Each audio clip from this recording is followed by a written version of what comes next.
الحمد لله نحمده ونستعينه ونستغفره ونؤمن به ونتوكل عليه ونعوذ بالله من شرور أنفسنا ومن سيئات أعمالنا من يهد الله فلا مضل له ومن يضلل فلا هادي له ونشهد أن لا إله إلا الله ونشهد أن محمدا عبده ورسوله أما بعد فإن خير الحديث كتاب الله وخير الهدي هدي محمد صلى الله عليه وسلم وشر الأمور محدثاتها وكل محدثة بدعة وكل بدعة ضلالة وكل ضلالة في النار. وقال الله تعالى في مقامه المجيد والفرقان الحميد قاف والقرآن المجيد بل عجبوا أن جاءهم منذر منهم فقال الكافرون هذا شيء عجيب أإذا متنا وكنا ترابا ذلك رجع بعيد قد علمنا ما تنقص الأرض منهم وعندنا كتاب حفيظ بل كذبوا بالحق لما جاءهم فهم في أمر مريج أفلم ينظروا إلى السماء فوقهم كيف بنيناها وزيناها وما لها من فروج والأرض مددناها وألقينا فيها رواسي فأنبتنا فيها من كل زوج بهيج تبصرة وذكرى لكل عبد منيب ونزلنا ماء مباركا فأنبتنا حب الحصيد والنخل باسقات لها طلع نضيد رزقا للعباد وأحيينا به بلدة ميتا كذلك الخروج كذبت قبلهم قوم نوح وأصحاب الرس وثمود وعاد وفرعون وإخوان لوط وأصحاب الأيكة وقوم تبع كل كذب الرسل فحق وعيد أفعينا بالخلق الأول بل هم في لبس من خلق جديد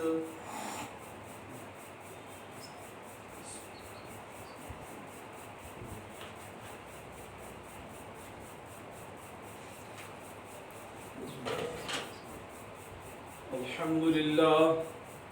لله نحمده ونصلي على رسوله الكريم أما بعد فإن خير الحديث كتاب الله وخير الهدي هدي محمد صلى الله عليه وسلم وشر الأمور محدثاتها وكل محدثة بدعة وكل بدعة ضلالة وكل ضلالة في النار وقال الله تعالى في مقامه المجيد والفرقان الحميد تمام قسم کی حمد و ثنا کبریائی اور بڑائی اس خالق کائنات اور مالک ارض و سماء کے لیے لائق اور زیبا ہے کہ جس نے آپ اور ہم سب کو پیدا فرمایا اور پیدا فرمانے کے بعد ہمیں یوں ہی دنیا کے اندر بھٹکتا ہوا نہیں چھوڑا اور ابس نہیں چھوڑا، بلکہ اللہ رب العزت نے دنیا کے اندر زندگی گزارنے کا طریقہ بتا کر بہت سے انبیاء علیہم السلام کو اس دار فانی کے اندر نبوت اور رسالت کا تاج پہنا کر ہم لوگوں کی رشد و ہدایت کا بندوبست فرمایا۔ تمام انبیاء علیہم السلام پر اللہ کی بیش بہا رحمتیں اور برکتیں نازل ہوں، خصوصاً نبی آخر الزمان جناب محمد الرسول اللہ صلی اللہ علیہ وسلم پر کہ جن کو اللہ رب العزت نے تمام بنی نوع انسان کے لیے رحمت اور برکت بنا کر کے بھیجا۔ آپ صلی اللہ علیہ وسلم کی ذات مبارکہ مطہرہ کسی تعارف کی محتاج نہیں، اور وہ ہستی کسی بھی انسان کے تعارف کی محتاج کیوں کر ہو کہ جس کی تعریف خود اللہ رب العالمین نے اس کتاب کے اندر کی جو اس دنیا کی سب سے بہترین کتاب ہے، جس کا نام نامی اسم گرامی قرآن کریم ہے۔ اللہ تبارک و تعالیٰ نے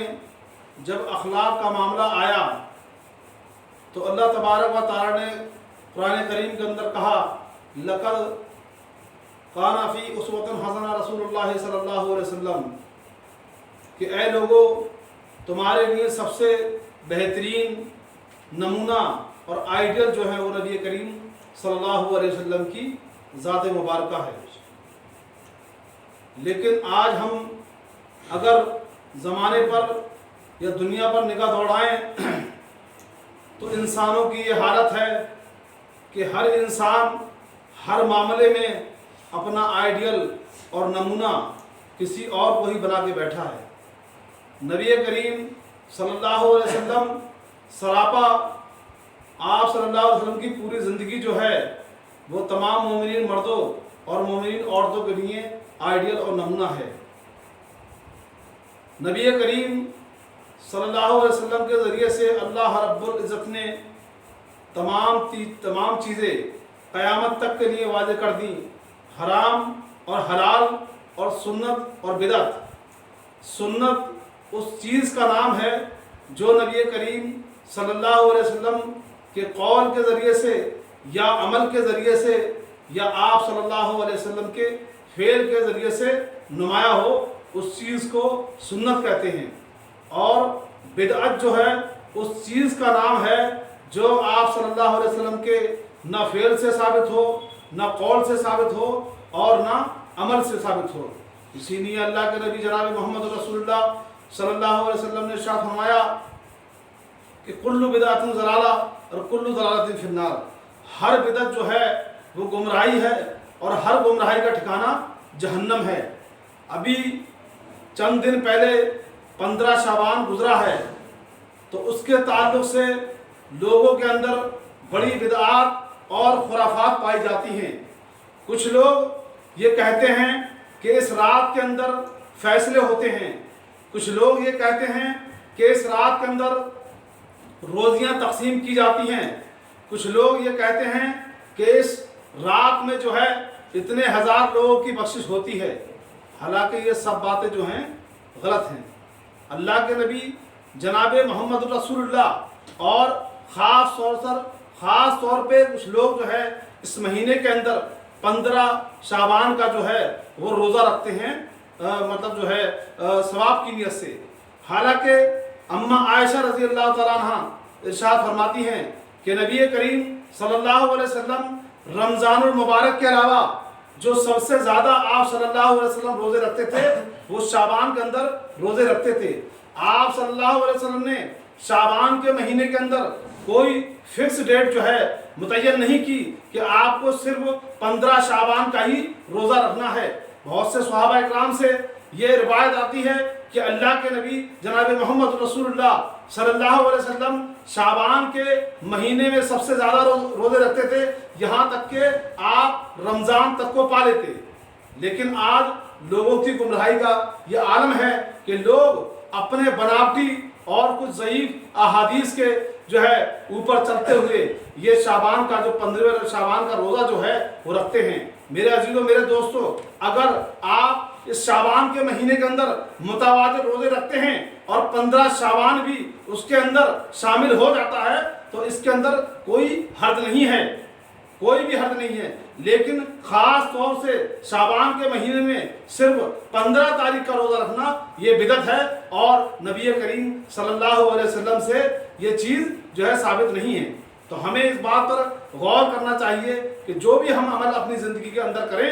وہ اس عمل پر جو ہے نبی کریم جناب محمد رسول اللہ صلی اللہ علیہ وسلم کی مہر کا ہونا بہت ضروری ہے۔ اگر کوئی بھی ایسا عمل ہم سے صادر ہوا کہ جس پر نبی کریم صلی اللہ علیہ وسلم کی مہر نہیں ہے، وہ عمل بھلے ہی کتنا ہی محبوب ہو اور کتنا ہی جو ہے مقبول ہو، لیکن وہ اللہ رب العزت کی یہاں مقبول اور جو ہے کامیاب نہیں ہو سکتا وہ انسان جو عمل ایسا کرے جو نبی کریم صلی اللہ علیہ وسلم سے ثابت نہ ہو۔ اور اس رات کے اندر بہت سے لوگ اپنے گھروں کے اندر میٹھے میٹھے پکوان بناتے ہیں اور حلوے اور پوریاں بناتے ہیں، یہ سب جو ہیں بدعات ہیں، اور کہتے ہیں کہ شعبان کے مہینے میں نبی کریم صلی اللہ علیہ وسلم کا ایک دانت شہید ہوا تھا تو آپ صلی اللہ علیہ وسلم نے جو ہے اس جو ہے تکلیف کی وجہ سے آپ صلی اللہ علیہ وسلم نے جو ہے حلوہ کھایا تھا۔ ارے بھائی، آپ صلی اللہ علیہ وسلم نے ایک مجبوری کی بنیاد پہ جو ہے حلوہ کھایا تھا، اس لیے اس چیز کو جو ہے آپ جو ہے ایک تہوار نہ منائیں۔ لیکن اگر محبت رسول صلی اللہ علیہ وسلم اگر اتنی ہی زیادہ ہے تو آپ خود سوچیں وہ صحابی رسول صلی اللہ علیہ وسلم کہ جنہوں نے اپنی پوری 32 کے دانت توڑ دیے کہ اللہ کے نبی صلی اللہ علیہ وسلم کا پتہ نہیں کون سا دانت ٹوٹا ہوگا۔ آپ صلی اللہ علیہ وسلم کی محبت نے اس صحابی رسول صلی اللہ علیہ وسلم نے پوری 32 کے دانت توڑ دیے، اس کو محبت کہتے ہیں۔ میرے عزیزو، اس کو محبت نہیں کہتے کہ نبی کریم صلی اللہ علیہ وسلم کا دانت جنگ میں شہید ہو گیا اور اس بنیاد پر تم حلوے، پراٹھے اور مانڈے چڑھاؤ اور کھچڑے بناؤ اور جو ہے اس کو فاتح لگا کے کھا جاؤ، اس کا تو کہیں سے ثبوت ہی نہیں ہے۔ اور تیسری چیز یہ کہ اس رات کے اندر بہت سے ناخرو ملے اور مولوی قبرستانوں کے اندر جانے کی دعوت دیتے ہیں۔ حدیث حالانکہ ہے، لیکن اس حدیث کے اندر کہیں پر بھی یہ ذکر نہیں ہے کہ وہ 15 شعبان کی رات تھی۔ اس حدیث کے اندر کسی بھی تاریخ کا تعین نہیں ہے۔ ایک رات میں اللہ کے نبی جناب محمد رسول اللہ اما عائشہ رضی اللہ تعالیٰ عنہ کے حجرہ مبارک کے اندر تشریف فرماتے اور آپ صلی اللہ علیہ وسلم لیٹ چکے تھے، تو کچھ دیر بعد جبرائیل امین آئے اور انہوں نے آپ صلی اللہ علیہ وسلم کو اس حجرے کے باہر سے آواز دی اور آپ صلی اللہ علیہ وسلم اپنے کپڑے سمیٹتے ہوئے باہر آئے، اور جو ہے تو اس وقت جو ہے نبی کریم صلی اللہ علیہ وسلم یہ سمجھے کہ عائشہ جو ہے سو چکی ہیں، لیکن عائشہ رضی اللہ تعالیٰ عنہ جاگ رہی تھی۔ تو آپ صلی اللہ علیہ وسلم جبرائیل امین کے ساتھ میں جو ہے قبرستان کی طرف گئے اور وہاں جا کر آپ صلی اللہ علیہ وسلم نے دعائے مغفرت کی قبرستان والوں کے لیے۔ تب اما عائشہ رضی اللہ تعالیٰ عنہ بھی آپ کے پیچھے پیچھے ہو لیں، اور جب نبی کریم صلی اللہ علیہ وسلم اس قبرستان سے واپس آئے تب اما عائشہ رضی اللہ تعالیٰ عنہ نے کہا کہ اللہ کے نبی صلی اللہ علیہ وسلم میں آپ کے پیچھے پیچھے گئی۔ تو نبی کریم صلی اللہ علیہ وسلم نے کہا کہ عائشہ تمہیں یہ خیال ہوا کہ اللہ اور اس کا رسول تمہارے ساتھ میں خیانت کرے گا؟ تو اس پر اما عائشہ رضی اللہ تعالیٰ نے کہا کہ میں سمجھی کہ ہو سکتا ہے کہ آپ اپنی کسی اور ازواج مطہرات کے گھر پہ تشریف لے گئے ہوں، اس لیے میں آپ کے پیچھے پیچھے گئی تھی۔ تو اس قبرستان کے تعلق سے یہ ہے کہ آپ جو ہے جب بھی چاہیں قبرستان کے اندر جا سکتے ہیں دعائیں مغفرت قبرستان والوں کے لیے، لیکن اس چیز کے لیے صرف 15 شعبان کی رات کو فکس کرنا، متعین کرنا، یہ بدعت ہے، یہ سنت نہیں ہے۔ نبی کریم اور اس حدیث کے اندر بھی کہیں پر بھی جو ہے مطلب جو ہے اس کا ذکر نہیں ہے کہ اللہ کے نبی صلی اللہ علیہ وسلم جس رات میں قبرستان میں گئے وہ 15 شعبان کی رات تھی۔ یہ لوگوں نے اپنے پاس سے جو ہے اس حدیث پہ جو ہے یہ 15 شعبان جو ہے چسپاں کر دیا لیا کے۔ اور ایک اور بات کہتے ہیں کہ اللہ تبارک و تعالیٰ جو ہے اس رات کے اندر آسمان دنیا پر نزول کرتا ہے اور تمام لوگوں کی مغفرت کر دی جاتی ہے، جبکہ اللہ کے نبی صلی اللہ علیہ وسلم میں ایک حدیث میں آتا ہے کہ اللہ تبارک و تعالیٰ ہر رات میں، یعنی تہجد کا جو وقت چالو ہوتا ہے رات کا تہائی حصہ، ہر رات میں اللہ تبارک و تعالیٰ آسمان دنیا پر اترتا ہے اور اللہ تعالیٰ کہتا ہے کہ کوئی ہے بندہ جو ہے معافی مانگنے والا اسے معاف کیا جائے، کوئی ہے بندہ جو ہے روزی طلب کرنے والا اس کو روزی دی جائے، کوئی ہے مغفرت مانگنے والا جس کی مغفرت کی جائے اور اس کو معاف کیا جائے۔ تو میرے عزیزوں یہ جو معاملہ اللہ رب العزت کی ذات کا ہے نا کہ پہلے آسمان پر اللہ تبارک و تعالیٰ تشریف فرما ہوتا ہے، وہ ہر رات کے ساتھ میں ہے، کسی ایک رات کے ساتھ میں مخصوص یا متعین نہیں ہے۔ اللہ تبارک و تعالیٰ ہر رات میں تہجد کے تہائی، یعنی جب رات کا تہائی حصہ جو ہے جب چالو ہوتا ہے تب اللہ تبارک و تعالیٰ جیسے اس کی شان ہے اس کے مطابق جو ہے وہ پہلے آسمان پر جو ہے اترتا ہے اور اللہ تبارک و تعالیٰ کہتا ہے کہ کوئی ہے معافی مانگنے والا اسے معاف کیا جائے۔ تو میرے عزیزوں میرے دوستوں اس رات کو شعبان کی رات کے ساتھ میں خاص کر دینا یہ بھی بدعت ہے۔ اللہ تو ہر رات میں اترتا ہے، آپ مانگنے کو تیار ہوں، اللہ دینے والا ہے میرے عزیزوں میرے دوستوں۔ لیکن جہالت اتنی بری ہے لوگوں میں، اور آج تو ہم یہاں دیکھتے ہیں یہاں کے بڑے بڑے مفتی اور بڑے بڑے مولوی بھی جو ہے اس کے اندر بڑھ چڑھ کے حصہ لیتے ہیں، راتوں کو جو ہے قبرستان کے اندر جو ہے اگربتی اور موم بتی جو ہے جلاتے ہیں۔ دیکھیں آپ، اور آپ کو میں بتاؤں یہ جو بدعت شب برات کی جو بدعت آئی وہ سب سے پہلے جو ہے بیت المقدس کے اندر ان لوگوں نے منائی جو لوگ بظاہر تو جو ہے وہ کیا نام ہے جو لوگ آگ کی پرستش کرتے تھے ان لوگوں نے اسلام قبول کیا، لیکن جب وہ اپنی نمازیں ادا کرتے تھے تو اپنے سامنے آگ کو جلایا کرتے تھے، اپنے سامنے آگ کو جلا کے رکھا کرتے تھے تاکہ مسلمانوں کو یہ ہو جائے کہ یہ ایمان والے ہیں، اور ان کی عبادت کا جو طریقہ تھا یعنی سامنے آگ جلا کے رکھنا، جو فارسی لوگ تھے وہ آگ کی پوجا کرتے تھے۔ تو میرے عزیزوں میرے دوستوں یہ شب برات کا جو جھنجٹ جو ہے وہ وہیں سے چالو ہوا، اس کی کوئی بھی سند جو ہے اسلام کے اندر نہیں ہے۔ میرے عزیزوں میرے دوستوں آپ جو ہے ہر رات میں اٹھیں اور اللہ کی بات کریں، اس کو کوئی منع نہیں کرتا، لیکن ایک خاص طور پر جو ہے اس رات کو جو ہے متعین کرنا یہ غلط ہے۔ اب آپ کو میں بتا دوں کہ انسان کے اندر جو ہے یہ خرافاتیں کہاں سے آتی ہیں، یہی بات جو ہے یہ ہمارے اندر پائی جاتی ہے۔ جب مشرکین مکہ کو اللہ کے نبی جناب محمد رسول اللہ صلی اللہ علیہ وسلم نے دعوت حق دی، شرک سے بچنے کی تلقین کی، تو بتائے ان کا سب سے پہلا جواب تھا کہ ہم و آباؤکم و ابناؤکم، کہ ہم تو وہ کام کریں گے جس کام پر ہم نے اپنے باپ دادا کو پایا ہے۔ وہ کام نہیں کریں گے جس پر اللہ کا حکم ہے. انہوں نے پہلا سب سے جواب یہی دیا اللہ کے نبی جناب محمد رسول اللہ صلی اللہ علیہ وسلم کو کہ ہم وہی کام کریں گے جس پر ہم نے اپنے باپ دادا کو پایا ہے. اور دوسری چیز لا علمی. آج جہالت کی بنیاد پہ لوگ جو ہے شعبان 15ویں رات کو جاگ رہے ہیں, قبرستانوں میں جا رہے ہیں, حلوے اور پوری کھا رہے ہیں, لیکن آج تک انہوں نے یہ نہیں سوچا کہ ہم بھائی آنکھ کھول کے اس چیز کو تصدیق کر لیں کہ یہ صحیح ہے بھی یا غلط ہے. اور دوسرا جو ہے یہ جاہل مولویوں کی دین ہے جو اپنی عوام کو جو پڑھا دیے بس انہوں نے وہ پڑھ لیا. اس کے علاوہ ان کے اندر اتنا تصدیق کا جذبہ نہیں ہے کہ وہ کتابیں کھنگالیں اور دیکھیں کہ یہ شعبان جو ہے ہمارے بیچ میں کہاں سے پنپا, کہاں سے آیا. میرے عزیزوں, میرے دوستوں, اللہ کے نبی جناب محمد رسول اللہ صلی اللہ علیہ وسلم نے ارشاد فرمایا کہ جس انسان نے ایسی چیز ایجاد کی جس پر میرا حکم نہ ہو وہ اپنا ٹھکانہ جہنم میں بنا کے آئے. آج ہم دیکھیں ہمارا کیا حال ہے.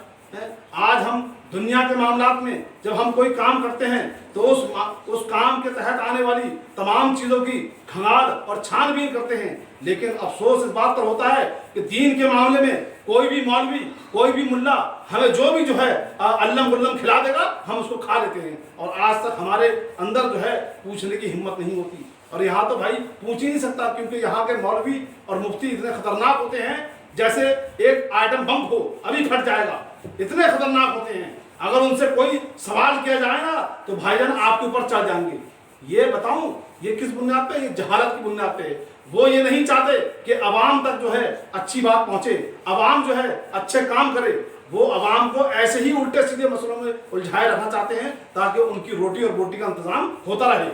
یہ آج کے جو ہے رٹکھوے مولویوں کی عادت ہے میرا عزیزو, میرے دوست. جب ان سے سوال کیا جاتا ہے تو بہانے کرتے ہیں کہ فلاں امام نے یہ کہہ دیا, فلاں امام نے وہ کہہ دیا. آپ مجھے بتائیں چاروں امام, امام ابو حنیفہ, مالک, شافعی, امام احمد بن حنبل رحمۃ اللہ علیہ میں سے کسی نے بھی جو ہے یہ شب برات منائی ہو؟ ایک بھی مولوی جو ہے حنفی مولوی ثابت کر دے. کسی بھی 4 ائمہ میں سے شب برات کسی بھی ائمہ سے ثابت نہیں ہے اور نہ کسی صحیح حدیث سے ثابت ہے. اور جو چند حدیثیں لے کے جو گھومتے ہیں یہ مولوی وہ سب کی سب ضعیف ہیں, ان پہ کلام ہے, ان پہ بڑے بڑے عالموں نے کلام کیا ہے, وہ حدیثیں لے کے گھومتے ہیں. تو عزیزوں میرے دوستو, یہ اب ہماری ذمہ داری ہے کہ ہم جو ہے ان کتابوں کو پڑھیں کہ جن کے اندر ان کی پول کھولی ہے. آپ ہاں شعبان کے مہینے میں روزہ رکھنا اچھی بات ہے. نبی کریم صلی اللہ علیہ وسلم رمضان کے علاوہ آپ صلی اللہ علیہ وسلم جو سب سے زیادہ روزے رکھتے تھے وہ شعبان کا مہینہ ہے, لیکن آپ نے کوئی ڈیٹ فکس نہیں کی کہ 14 شعبان کا یا 15 شعبان کا یا اس رات میں جو ہے قبرستان کے اندر جانے کا. ڈیٹ فکس نہیں ہے. آپ 1 رکھیں, 2 رکھیں, 10 رکھیں, 20 رکھیں, لیکن اس کے اندر ڈیٹ فکس نہ ہو. آپ پہلی تاریخ کا رکھ لیں, آپ دوسری کا رکھ لیں, آپ 10 کا رکھ لیں, آپ 15 رکھ لیں, آپ 16 کا رکھ لیں, لیکن ایک تاریخ فکس کرنا شعبان کے مہینے میں یہ بدعت ہے. ہاں آپ شعبان کے مہینے میں زیادہ سے زیادہ روزے رکھیں. اور میرے عزیزوں میرے دوستوں, ہمیں اس بات پر جو ہے دھیان دینا چاہیے کہ ہم جو ہے ہر سنی سنائی بات پر جو ہے عمل نہ کریں. کم سے کم ہمیں اس بات کے بارے میں چھان اور بین کرنی چاہیے. اور اللہ تبارک و تعالیٰ سے دعا ہے کہ اللہ تعالیٰ ہمیں جو ہے نیک عمل کرنے کی توفیق عطا فرما, اور ہم سے اب تک جو بھی گناہ یا مصائب ہوئے ہیں اللہ تبارک و تعالیٰ ہمیں جو ہے ان سے بچنے کی توفیق عطا فرما. اور میرے عزیزوں میرے دوستو, سام جو ہے رمضان المبارک کا مہینہ آنے والا ہے تو ہمیں اس سے پہلے اپنے آپ کو چست اور پھرت بنا لینا چاہیے تاکہ اس مہینے کے اندر جو ہے ہم اللہ رب العزت کے سامنے زیادہ سے زیادہ جو ہے عبادت کا نذرانہ اور قرآن کریم پڑھ کر جو ہے اللہ رب العزت کی بارگاہ میں سرخرو ہو سکیں. اور ہمیں اس مہینے کی ہمیں قدر کرنا چاہیے جو آنے والا مہینہ ہے. میرے عزیزوں میرے دوستو, اسی مہینے کے اندر وہ رات ہے کہ جس میں اگر انسان نے عبادت کی تو وہ 1000 سالوں سے 1000 مہینوں سے بہتر ہے وہ رات. تو میرے عزیزوں میرے دوستو, ہمیں جو ہے اس بات کا دھیان رکھنا چاہیے کہ رمضان سے پہلے جو ہم کرتوتیں بری کر رہے ہیں ان کو رمضان آنے سے پہلے چھوڑ دیں. بری عادتوں کو چھوڑ دیں. گٹکا, پان, بیڑی, حقہ, چلم سب چھوڑ دیں. سب یہ حرام ہے. کوئی کہتا ہے نا یہ تو مباح ہے, حدیث میں ہے کلو مسکن حرام, کہ ہر نشہ ور چیز جو ہے وہ حرام ہے. اب مثال کے طور پہ کوئی شرابی کہا شراب پی کے تو مجھے نشہ چڑھتا نہیں، تو میرے عزیزو اگر ایک عام جنرلی انسان جو نشہ نہیں کرتا ہے اگر آپ اس کو شراب پلائیں گے تو وہ پہلے گلاس کے اندر ڈول جائے گا، تو وہ نشہ ہے نا میرے عزیز میرے دوستوں. اللہ کے نبی صلی اللہ علیہ وسلم کے پاس میں ایک صحابی رسول آتے ہیں اور کہتے ہیں اللہ کے نبی جناب محمد رسول اللہ میں جو ہے نشے کے ذریعے سے علاج کرنا چاہتا ہوں. تو اللہ کے نبی صلی اللہ علیہ وسلم نے کہا کہ یہ نشہ تو خود ایک بیماری ہے، تو بیماری کے وجہ سے بیماری کا علاج کرنا چاہتا ہے. میرے عزیزوں میرے دوستوں رمضان سے پہلے یہ جو ہے سب کچھ چھوڑ دیں اور پھر عہد کریں کہ انشاءاللہ تبارک تعالیٰ رمضان کے بعد ہم نے اس مغلظات کو، اس ٹٹی کو، اس سنڈاس کو نہیں کھانا ہے، بالکل چھوڑ دینا ہمیشہ کے لیے بھائی. اور اللہ نے قرآن میں کہا کہ اے ایمان والو اپنے ہاتھوں سے اپنی جانوں کو ہلاک نہ کرو. آج آپ دیکھیں کتنے لوگوں کے منہ پہ کینسر ہوتے ہیں، یہ بیماریاں ہیں میرے عزیزوں میرے دوستوں. اللہ آپ سے آپ کے ہر اعضاء کے تعلق سے آپ سے سوال کرے گا. ایسا نہیں ہے اللہ نے ہمیں ہاتھ دیا ہے اس کے بارے میں آپ سے سوال ہوگا، پیر کا بھی سوال ہوگا، آنکھ کا بھی سوال ہوگا، ہر چیز کا جو ہے الگ الگ آپ سے سوال کیا جائے گا. یہ اللہ تبارک تعالیٰ نے یہ ہمیں جو جسم دیا نا، یہ ہمارے جسم کے اندر ہر اعضا جو ہے نا وہ اللہ تبارک تعالیٰ کی نگاہ میں ایک الگ الگ جو ہے مخلوق کا جو ہے معاملہ رکھتا ہے. ایسا نہیں ہے کہ مطلب تمہارا ہاتھ دنیا کے اندر تو تمہارے تابع ہے لیکن مرنے کے بعد جو ہے نا یہ اللہ کے حکم پہ جو ہے چلے گا، یہ تمہارے حکم پہ نہیں چلے گا. اس دن یہی ہوگا کہ اللہ تعالیٰ کہے گا ہم تمہارے منہوں پر مہر لگا دیں گے اور تمہارے ہاتھ بولیں گے اور تمہارے پیر گواہی دیں گے. اس دن انسان کہے گا کہ بھائی یار یہ تو عجیب معاملہ ہے، ہم نے اس جسم کو تندرست بنانے کے لیے کتنی محنت کی، کتنی جو ہے زمین کے اندر گئے ہیں، کتنے فاسٹ فوڈ کھائے اور کتنے مال چڑھائے، لیکن آج ہمارا جسم جو ہے ہمارے خلاف ہے. تو میرے عزیزوں میرے دوستوں وہ کام نہ کریں جو اللہ کے نبی جناب محمد رسول اللہ صلی اللہ علیہ وسلم کی سنت کے خلاف ہو اور جو اللہ کے حکم کے خلاف ہو. یہ اللہ کی جان جو ہے نا یہ ایک امانت ہے، یہ اللہ نے جو جان دی نا، اور خدا نخواستہ اگر اسی حالت میں ہمیں موت آ جائے تو ہم اللہ کے کیا منہ دکھائیں گے. تو اللہ سے دعا ہے کہ اللہ تعالیٰ ہمیں جو ہے نیک عمل کرنے کی توفیق عطا دے. وآخر دعوانا الحمدللہ رب العالمین. السلام علیکم ورحمۃ اللہ وبرکاتہ.